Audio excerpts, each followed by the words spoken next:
Boris Johnson is ready to call the bluff of Emmanuel Macron, according to a political expert, who claimed the French president will not scupper a wider post-Brexit trade deal because of fishing demands.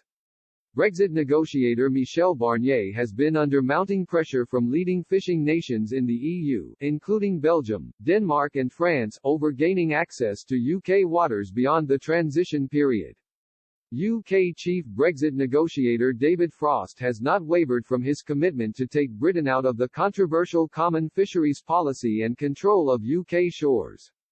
Ahead of a crucial EU summit next week, Clement Beaune, European Affairs Minister and close ally of Mr. Macron, has maintained France will not sell out its fishermen in order to strike a deal with Britain. He said, "Our fishermen will not be a bargaining chip for Brexit, they will not have to pay the price for Britain's choices."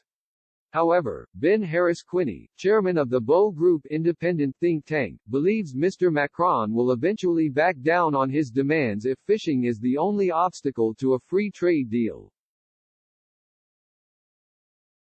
Speaking to Express, he said, "Boris knows how important the preservation of our fishing waters are to the Brexit movement, but Macron and the EU also face pressure from Spanish and European fishermen.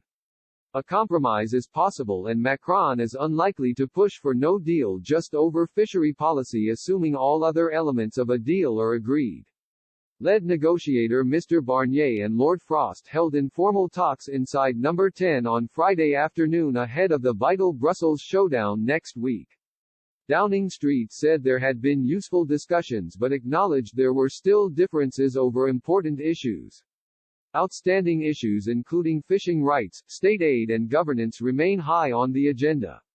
The EU is notorious for going to the wire in talks and Mr. Harris-Quinney insists this time will be no different.